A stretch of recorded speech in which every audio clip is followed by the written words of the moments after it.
नमस्कार, मैं हूँ न्यूमरो एस्ट्रोलॉजर उत्तम और टीटीएन वीडियोस में आपका स्वागत है। आज हम लोग देखेंगे 23वां कारण कि क्यों आपको एक न्यूमरो एस्ट्रोलॉजर के पास जाना चाहिए, और वो है राजयोग, धन योग और गज केसरी योग जानने के लिए।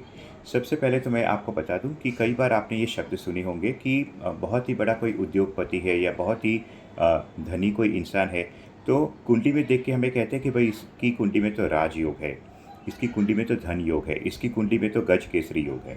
तो सबसे पहले तो मैं आपको कुछ कहना चाहूँगा कि ये जो राजयोग है, धन योग है और गज केसरी योग है, वो क्या है? वो प्लैनेट्स की कॉम्बिनेशन है। ठीक है। अब हम लोग कुछ डिटेल्स में इसके बारे में बात करते हैं कि मान लीजिए कोई एक बहुत ही बड़ी गायिका है, लता जी को आप ले लीजिए। ठीक है।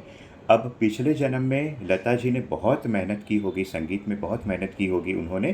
तब इस जन्म में जैसे ही वो पैदा हुई, वो सारी गीत की जो जानकारी है, ठीक है, सारी गीत की जानकारी वो लेके ही पैदा हुई थी, ताकि बचपन से ही उन्होंने जो गाना शुरू किया उसमें वो बिल्कुल ही सर्वोत्तम रही। ठीक है। यानी कि पूरी ब्रह्मा जी की कृपा और सरस्वती जी की कृपा लेकर ही वो पैदा हुई थी, और इस जन्म में उन्होंने उसे डेवलप किया।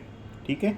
तो इस जन्म में वो सारी चीज़ लेके क्यों पैदा हुई? क्योंकि पिछले जन्म में उन्होंने वो सारी मेहनत की हुई थी। ठीक है। तो ठीक उसी तरीके से अब हम लोग जो योग के बारे में बात कर रहे हैं, मान लीजिए कि कोई बड़े बड़े उद्योगपति है। ठीक है। तो पिछले जन्म में उन्होंने बहुत मेहनत की होगी, सही तरीके से मेहनत की होगी, जिसकी वजह से इस जन्म में जब उनका जन्म हुआ तो प्लैनेट्स के कॉम्बिनेशन कुछ ऐसे बन गए जिसे हम लोग कहेंगे राजयोग, धन योग या फिर गज केसरी योग। यानी कि पिछले जन्म की जो मेहनत है, पिछले जन्म के जो कर्म है, वो कर्म द्वारा इस जन्म में उनके प्लैनेट का कॉम्बिनेशन ऐसे बन गया कि वो अलग अलग योग के नाम दे गए, और इस जन्म में वो लोग बहुत ही धन युक्त, बहुत ही ऐश्वर्य युक्त जीवन बिता रहे हैं। तो क्या जिसकी कुंडली में धन योग नहीं है, राजयोग नहीं है और गज केसरी योग नहीं है, वो धनी नहीं बन सकते? ऐसा नहीं है। हमारे पास वो सारी टेक्निक्स, सारी रेमेडीज़ है जिसके कारण आप भी वो सारी चीज़ें कर सकते हैं जो इन उद्योगपतियों ने पिछले जन्म में की थी, जिसके कारण वो इस जन्म में बहुत ही धनी हैं। तो इसके लिए हमारे टीटीएन में एक बहुत ही डिटेल्ड प्रोग्राम है जिसमें हम लोग आपको आपके जीवन में राजयोग, धन योग या फिर गज केसरी योग कैसे उत्पन्न कर सकते हैं, उसके बारे में डिटेल्स में आपको जानकारी दी जाती है।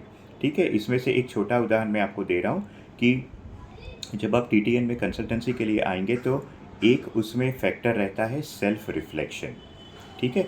सेल्फ रिफ्लेक्शन यानी कि आपको आत्मनिरीक्षण करना है। ये एक फैक्टर रहता है आपको ये सारे योग पैदा करने के लिए बहुत ही ज़रूरी है। और अधिक जानकारी के लिए आप संपर्क कर सकते हैं टीटीएन में। नमस्कार।